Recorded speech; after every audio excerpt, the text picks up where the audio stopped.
Montana This Morning continues on Montana's News Leader. Today marks day 19 of the partial government shutdown, and neither side seems ready to compromise on the border wall.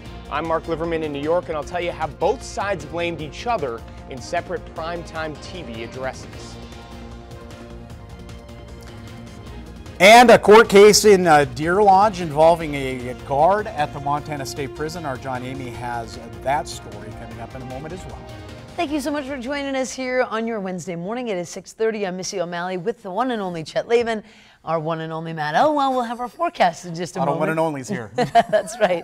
It is now day 19 as we've been following of the partial government shutdown, and neither sides appear to be ready to compromise over that border wall. Yeah, last night in separate national addresses, President Trump and Democratic leaders continue to blame one another for the impasse. CBS's Mark Liverman has more this morning from New York. My fellow Americans. President Trump used his first primetime Oval Office address to urge Democrats to support funding for his border wall. How much more American blood must we shed before Congress does its job? The 9-minute speech didn't offer any policy changes or compromises. Instead, the president painted the situation at the Mexican border as a humanitarian crisis. Democrats in Congress have refused to acknowledge the crisis, and they have refused to provide our brave border agents with the tools they desperately need to protect our families and our nation. Misinformation. In a rebuttal, House Speaker Nancy Pelosi and Senate Minority Leader Chuck Schumer urged the president to reopen the government while they debate border security. President Trump must stop holding the American people hostage, must stop manufacturing a crisis, and must reopen the government. In his own response on social media, Vermont Senator Bernie Sanders was among those fact-checking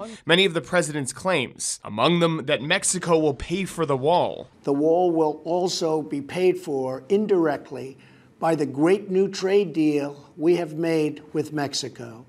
That's a lie. If this wall were to be built, Mexico would not pay for it. American taxpayers would. President Trump also claimed Democrats requested a steel barrier instead of a concrete wall, but a spokesman for Pelosi says that's false. Mark Liverman, CBS News.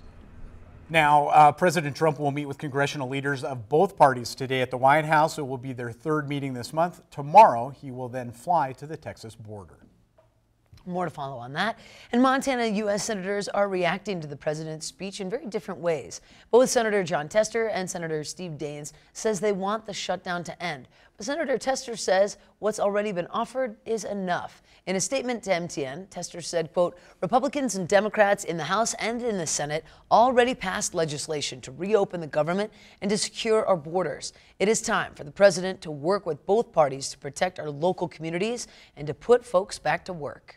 Meanwhile, Senator Steve Daines zeroed in on the drug crisis and its impact on Montana. He says, quote, I agree with President Trump. We have a crisis on our southern border. Mexican meth is coming into Montana, destroying families across our state. Congress must come together and do the right thing, end quote. And staying on topic here for a moment, Stockman Bank is offering a helping hand to those affected by the government shutdown. The Montana Bank is offering assistance in the form of deferred loan payments for furloughed government workers. You know, we're a community bank based only in Montana, so we've done this in other cases like with wildfires and large layoffs of various employers across the state. So this is one of those things where I knew it would hit a pocket of our customers, and just to be proactive and let them know that, you know, kind of they can stop worrying about it, you know, as much as they can.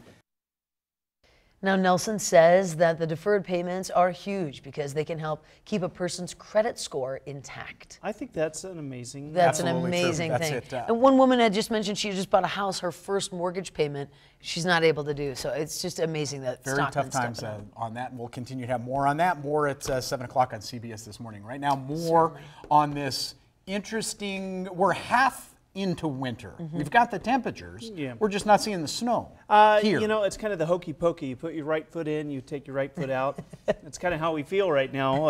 And we're about to shake it all about? Is that what we're doing? That's basically it. All right, I'm just checking. The hokey pokey weather. I'm going to coin that from now on. Temperatures into the teens and 20s. We've got single digits in West Yellowstone. I think we'll see more clouds for the first part of the day. Temperatures eventually topping out into the 40s. That is above average for the most part. We do have a cool down on the way by Friday, but I don't think it's going to be significant. We'll talk more about what you can expect in the upcoming days in just a few minutes. Thank you, Hokie. 6:35 here on this Wednesday. Our top local story this half hour. Officials at Yellowstone National Park say a 22-year-old woman from New York State was injured yesterday in a snowmobile crash.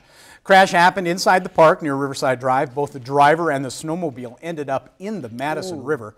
Woman suffered a broken leg, was extremely cold in the water. First responders were able to get her out and onto a helicopter. She was taken to Eastern Idaho Regional Medical Center for treatment. No word on her condition. Captain Jason Jarrett with the Gallatin County Sheriff's Office says the cause of the accident is often due to the fact people are unfamiliar with how to operate their snowmobiles. It's a fairly common cause for us is the brake throttle inversion syndrome. And at this point, she ended up going off over the bank and grabbing the throttle instead of the brake and jetted her out into the river. Now Yellowstone National Park is continuing to investigate that incident. And a former guard at the Montana State Prison was in court yesterday. She's convicted of having an affair with an inmate. MTN's John Amy reports that the former guard has been accused of this before. A former corrections officer with the Montana State Prison was sentenced to the Department of Corrections for sneaking contraband to an inmate in the state prison here in Deer Lodge. District Judge Ray Dayton sentenced 24-year-old Nicole Dyer to 13 months with the Department of Corrections, with 7 months suspended from that sentence. She pleaded guilty to sneaking a cell phone into the state prison for an inmate in June of 2016 while she was working as a corrections officer at the prison. Prosecutors say Dyer was corrupted by inmate Alfred Joseph Smith, a 36-year-old man with an extensive criminal record.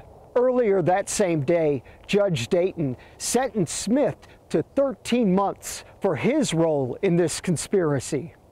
The prosecution noted that the inmates enticed Dyer to bring in a cell phone so it could be easier for them to get drugs into the prison. Judge Dayton noted during the hearing that Dyer's actions put inmates, staff, and other personnel at the prison in danger. He added that her actions violated the public trust. In Deer Lodge, John Amy, MTN News.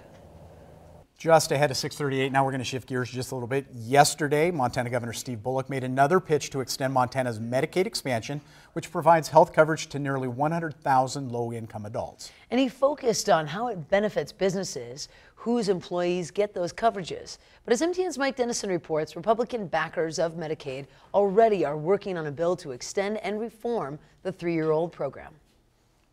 Governor Bullock released a report by his administration Tuesday showing that expanded Medicaid covered low-income workers at nearly 18,000 businesses in Montana in 2017.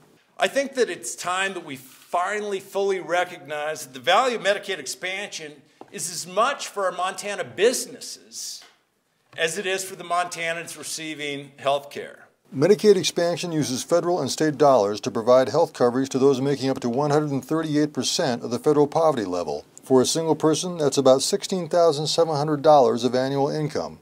Medicaid expansion is set to expire in Montana in June, unless the legislature extends it. Republican Representative Ed Buttry of Great Falls sponsored the original Medicaid expansion bill in 2015. Now he says he'll be sponsoring a bill to extend it, but with some changes. The program has worked exceptionally well. It saved the state of Montana and the taxpayers a lot of money, but it does need to be reformed. He's calling his bill the Medicaid Reform and Integrity Act and says it will ask those who benefit to help fund the state's share of the cost. If you're utilizing or benefiting from the program, we think you should have skin in the game. That means hospitals, insurers, people using the program. We want everyone to have a part in the success of the program. The details on what that skin will look like for various parties is still being sorted out. Buttry hopes his bill can be introduced in the next few weeks and get to the House floor as quickly as possible. The chairman of the House committee that will hear the measure says he's on board with an efficient schedule. I'm kind of wanting to move it quicker. It has a tendency to cloud the waters if it sticks around too long. Meanwhile, the governor also made his pitch Tuesday to the State Chamber of Commerce, arguing that Medicaid expansion helps create a healthy and reliable workforce. Governor Bullock is likely putting forth his own bill to extend Medicaid expansion, but with Republicans in control of the legislature, Buttry's bill is probably the one to watch. At the Capitol, Mike Dennison, MTN News. Now, Mike also adds in that Medicaid expansion currently brings about $500 million a year to federal money into the state. Now, a spokesperson for Senator Steve Daines says some Yellowstone National Park employees may be back on the job within a few days. While snowplows and groomers have been running in the park thanks to help from Xanterra, other services have not been staffed. Interior Department has instructed park superintendents to use money collected from fees to pay for garbage collection, toilet cleaning, campground operations, and gate staffing. Now, it's not clear when gates will be staffed, fees collected for entering the park, but it could happen as soon as this weekend. We'll continue to follow progress there from the nation's oldest national park. There you go. And we must take a quick break, but we want you to stay with us because in a moment we have a big announcement.